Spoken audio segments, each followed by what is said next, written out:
Chères Blaisoises, chers Blaisois, mes chers concitoyens, voilà 4 semaines, je m'adressais à vous pour la première fois dans le cadre de la crise sanitaire du Covid-19.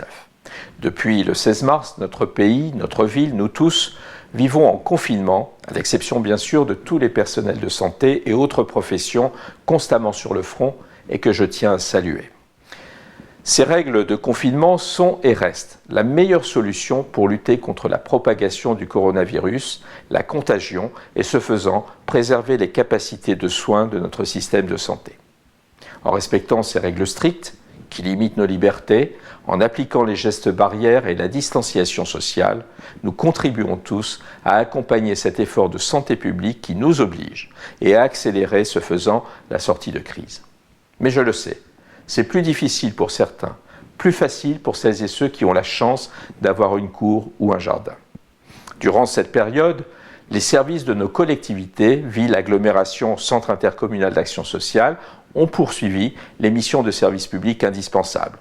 Vie civile, accueil des enfants des personnels soignants, services à domicile pour les plus fragiles, tranquillité et sécurité publique, ramassage des déchets, entretien des espaces verts, service de l'eau, etc. Nous avons également mis en place de nouveaux services susceptibles de répondre à vos besoins. Une cellule d'appel pour répondre aux questions et orienter les demandes. Cette cellule a reçu plus de 1200 appels à ce jour. Une cellule de soutien psychologique qui rassemble 31 professionnels, psychologues et psychiatres et qui accompagne celles et ceux qui en ont besoin, dans ces moments difficiles. 35 personnes y ont eu recours. Un service de livraison de courses à domicile effectué par des élus ou agents volontaires pour les personnes empêchées. Plus de 200 commandes ont déjà été livrées en une semaine. Avec l'interdiction des marchés, nous nous sommes adaptés aux règles évolutives par la création de micro-marchés dans 10 secteurs de la ville et 11 dès mercredi prochain, à raison de 2 fois par semaine, les mercredis et vendredis entre 10h et 13h, pour répondre aux besoins des consommateurs et accompagner les producteurs locaux alimentaires. Je réfléchis d'ailleurs à la pérennisation de certains après la crise. Chaque jour apporte son lot de nouvelles mesures, de nouvelles réflexions. La période de confinement sera prolongée et évoquer le déconfinement qui viendra est nécessaire. Toutefois, préparer la sortie de crise ne doit pas être compris comme un appel au relâchement. Alors que les vacances de printemps commencent, que le soleil est généreux, il ne faut pas relâcher l'effort et rester confiné est le meilleur moyen de voir le déconfinement arriver. Faisons les choses dans l'ordre. Préparons-nous à la sortie de crise, mais en attendant, restez chez vous. Martelons-le et surtout faisons-le. Nos forces de police y veillent et n'hésitent pas à verbaliser.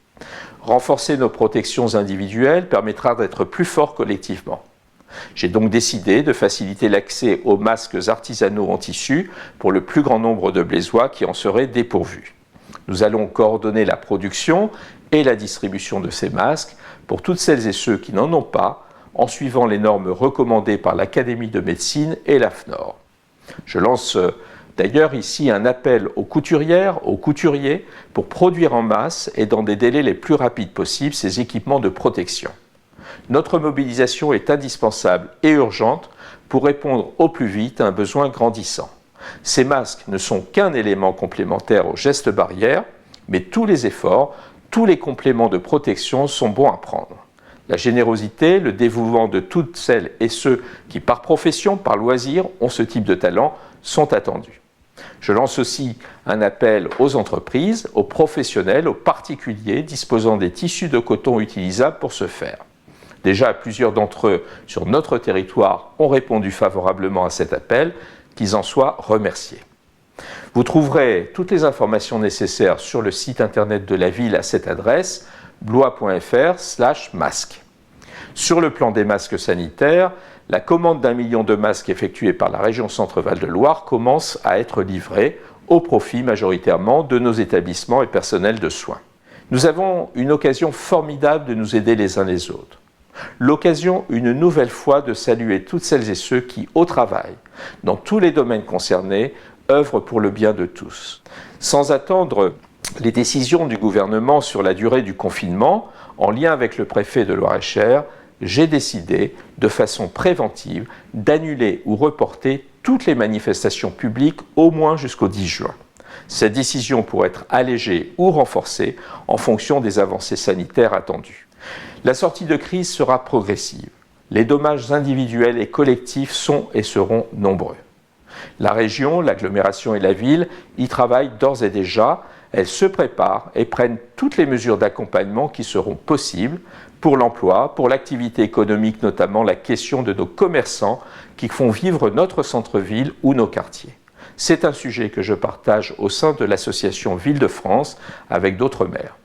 Toute activité qui pourra être sauvée sera une victoire. Nos collectivités ne seront pas épargnées avec un impact sur leurs équilibres budgétaires. Nous y travaillons déjà, mais dans une prospective qui évolue chaque semaine. La solidarité nationale devra pleinement jouer et les solutions mises en œuvre classiquement devront être dépassées pour ne pas en faire porter le poids aux plus fragiles. Mes chers concitoyens, je continuerai de vous informer régulièrement. Le site internet de la ville est également un support essentiel de votre information, tout comme la presse que je remercie. Gardons le lien, gardons l'espoir, faisons vivre des solidarités retrouvées. Protégez-vous, protégeons-nous, restez chez vous. Je vous remercie.